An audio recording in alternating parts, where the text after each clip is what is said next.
Every summer, when the heat pressed down on Oak Park, Illinois, the Hemingway family packed their trunks and turned north. They were bound for the cool waters of Walloon Lake in northern Michigan, a full day's journey by train and steamer. For a restless boy named Ernest, it was a passage from one world into another. The city fell away, and the pines rose up to meet him. On the lake's southern shore stood a modest cottage his parents named Windermere. His father, Clarence, a physician with a love of the outdoors, had built it in 1899, the year Ernest was born. Here the seasons of the boy's life would be measured out in warm months.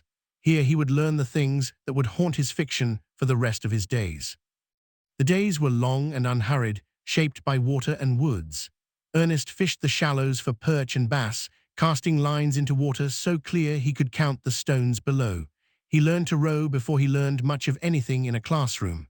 The lake taught patience, and the woods taught silence, and the boy absorbed them both. Clarence Hemingway was a demanding teacher of the wild. He showed his son how to bait a hook, clean a trout, and move quietly through the underbrush. He taught the names of birds and the tracks of animals, and the correct way to handle a shotgun. From these lessons, Ernest gathered a private vocabulary of competence that would echo through his life's work. Nearby lay a second landscape, rougher and stranger than the family's tidy cottage. Across the water were the farms and the woods where Ottawa Ojibwe families still lived and worked.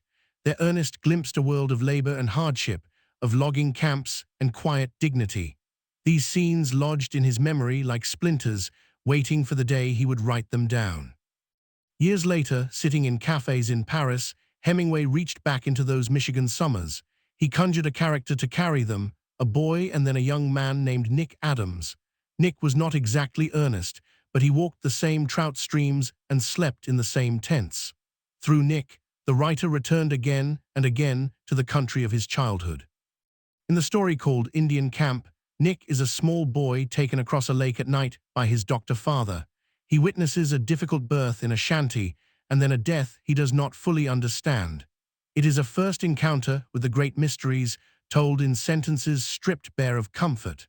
The northern woods became the stage for a boy's initiation into suffering. Other stories drew from happier hours. In The End of Something and The 3-Day Blow, Nick moves through adolescence, fishing and drinking and talking with a friend against the backdrop of the lakes. There are first loves and their endings, spoken of in the clipped, unfinished way of the young. Hemingway rendered these small dramas with a tenderness he rarely allowed himself elsewhere. The most famous of the Nick Adams stories carried the weight of faraway wars. Big Two-Hearted River follows a grown Nick, returned from the First World War, hiking alone to fish a Michigan stream. Nothing much happens, and yet everything does. In the ritual of making camp and casting into the current, a wounded man tries to put himself back together. What Hemingway learned on Walloon Lake was not only how to fish, but how to see. He noticed the exact color of water, the feel of pine needles underfoot, the smell of coffee at a morning campfire. He trusted these concrete things above grand statements. His famous plain style was rooted in a boy's clear-eyed attention to the physical world. As he grew older, Ernest returned to Michigan less and less. Ambition carried him to Kansas City, to Italy, to Paris and beyond, to the wider stages of the 20th century. But the lake never left him. It remained a lost country of the self, a place of first knowledge that no later triumph could replace. There was loss braided through the memory, too. His relationship with his father, so central to those early summers, would end in grief when Clarence took his own life in 1928.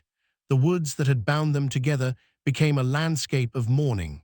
Hemingway's tender, careful stories of Nick and his doctor father read differently after that. Today, Walloon Lake is quieter than the resort it once was, its shoreline dotted with homes where cottages used to stand. Windermere still exists, kept by the family, a small wooden vessel holding a great deal of history. The trout streams run on, indifferent to the fame of the boy who once waded them. In the end, the summers gave Hemingway something more durable than plot or character. They gave him a way of belonging to the earth, and a faith that the truest emotions hide in ordinary acts. The lake made the boy, and the boy, remembering, made the writer.